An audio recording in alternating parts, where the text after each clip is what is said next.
With the help of entity class that we have created so far, we are able to communicate to the Spring Data JPA framework about the relationship between a column and Java field. Now with this information, my framework, it can easily understand to which table this product Pojo class is going to belong, what is the Java fields that it needs to use to transfer the data from columns to the Pojo fields. This kind of setup is called as ORM. ORM is a famous concept in the IT industry. Using this, we should be able to establish the relationship between database columns and Java fields. ORM means Object Relational Mapping. Since we are trying to establish a mapping between a Java object and relational database table, this name came. Hibernate is one of the famous ORM framework inside the Java ecosystem. When we use Spring Data JPA inside our application and start creating these entities and object relational mappings, behind the scenes, Hibernate is going to be utilized by the Spring Data JPA. So Spring Data JPA has only specifications or standards defined on how to use this ORM. Since Hibernate is the actual implementation framework, the same is being used by the Spring Data JPA framework. That's a relationship between the Spring Data JPA and Hibernate. In simple words, you can assume Spring Data JPA framework is like an interface, whereas Hibernate is like a Java class that is implementing the interface. As a next step, we should also create one more important component. Let me explain you what is that and how to create the same. First, I'm going to create a new package with the name repository. Inside this repository, I'm going to create a new interface. The interface name is product repository. Since I'm looking to query my products table, I'm trying to give the name as product repository. This is a simple interface as of now, but when you start extending the interfaces exposed by the Spring Data JPA or Spring Data Framework, this interface, it is going to get some super magical powers. Let me mention extends, and I'm going to extend JPA repository, which is available inside the Spring Data JPA framework.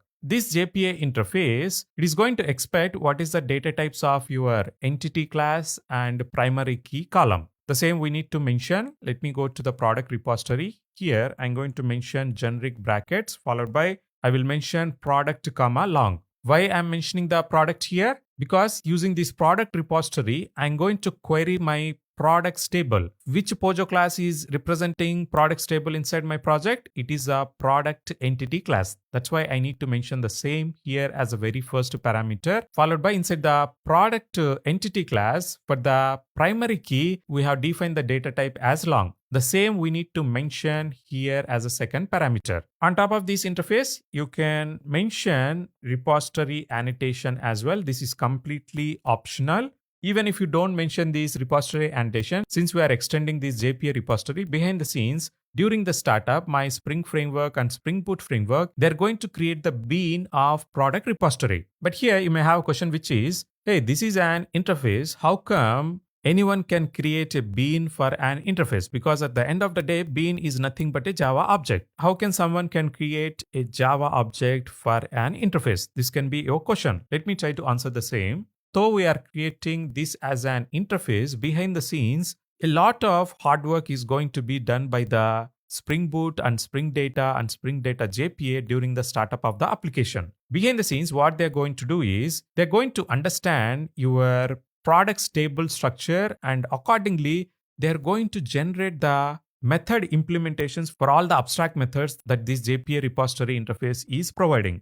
If you try to see the methods supported by this product repository, these are all the methods. For example, there is a method with the name find all. As of now, this is an abstract method available inside the list CRUD repository. But by the time your bean is created, the framework is going to write some Java code inside the find all method to query the products table and return all the records in the form of list of product. This way, behind the scenes, the framework is going to generate the implementation code for all these methods based upon your requirement, whether you are looking to run a select query or update query, delete query or insert query. You can happily use these methods. All the burden of generating the SQL statement, executing the SQL statement, processing the results, everything is going to take care by the Spring Data and Spring Data JPA frameworks. I hope you're clear.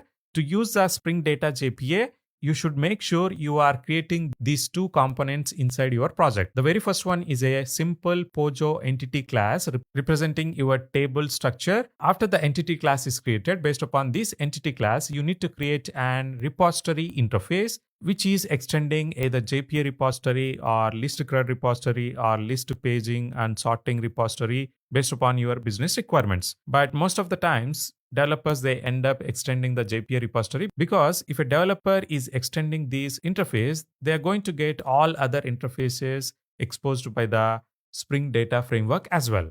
From the next lecture, let's try to start using these components and start querying our database.